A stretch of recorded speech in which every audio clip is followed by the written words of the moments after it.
And for Cruz, as it is for everybody, it is all in the numbers. And just as important as collecting delegates for yourself is keeping Donald Trump from reaching that magic number that he talked about, 1237.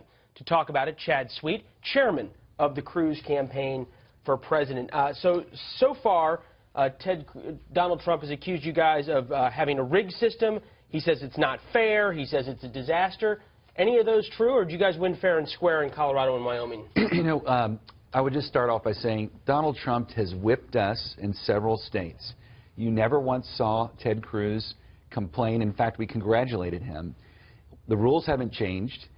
The only thing that's changed is that, unfortunately, the people have spoken, and in many states, the people are speaking out and voting against Donald Trump. So the only thing that's changed is... Sometimes the people are, sometimes the party insiders are, if you will. Well, in this case, though, if you look at it, Donald Trump keeps claiming that he has millions of more votes than Ted Cruz. The facts are the facts.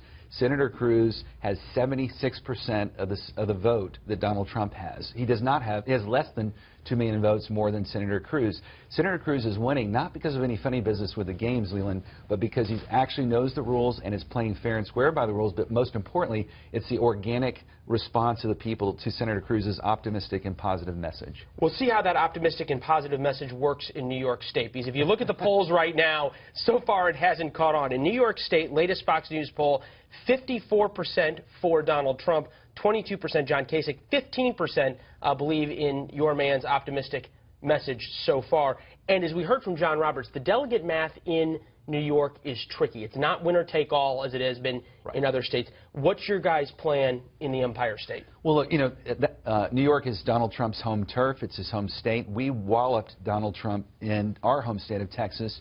Senator Cruz fully expects that we will win some delegates in New York. We're working to earn every delegate we can get. But it's a winner-take-all state. And if Donald Trump doesn't come in over 50%, it's another sign of his campaign being in trouble. What specific message are you guys targeting in some of those key congressional districts? 27 different congressional districts. Some say it's really like 27 different primaries. Where's your focus?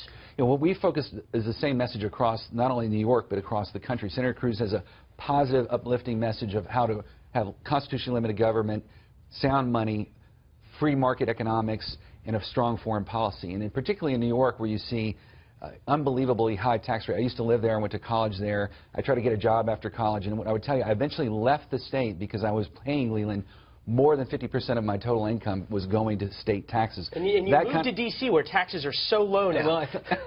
Well, but poor judgment on both times on my part. But the key is, I think Senator Cruz has said over and over, we're born free and we're taxed to death.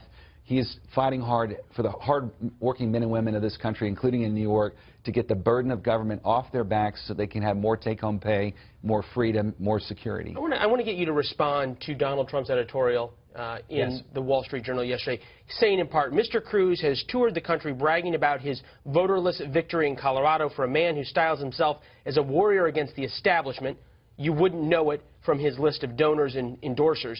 You'd think he would be demanding a vote for Coloradans. Instead, Mr. Cruz is celebrating their disenfranchisement. He dovetailed that this morning on Fox and Friends, talking about Ted Cruz raising money from lobbyists and from other donors and from parts of the RNC, traditional places you get money. And I saw your man yesterday on CNBC. He said, we'll take money from anyone. When you hear something like that can't come out of a candidate's mouth, doesn't it give a little bit of credence to Donald Trump's attacks that if you are raising money from the establishment, you're bought and paid for by the establishment? Well, again, look at people's actions, not their words. And Senator Cruz has demonstrated over and over and over again that he is a change agent. He's a champion of the people. No one has ever been able to buy him. I would challenge anyone to show me a shred of legislation that he's ever supported that favored Wall Street. So my point is this. If you look at it, Ted Cruz wasn't born with a silver spoon in his mouth. He didn't get $200 million from his father. At the end of the day, his father came here washing dishes for 50 cents an hour. Ted Cruz has earned everything he's ever gotten, and he has to do everything he can. And the good news is that the voters have spoken. Why? Because we have the most significant ground game. We have the most significant fundraising from average Americans, people who are giving $5, $10, $15 per donation. We have over almost 2 million donations that have come in from every zip code in this country, and that is a strong testament that the strength of the senator's message is reaching and resonating with the voters. And certainly it would seem as though you guys have by far the strongest political operation, as evidenced in Colorado and Wyoming and other places. Chad Sweet, appreciate you coming in and talking to us. We'll see you soon, sir. Thank you, Leland.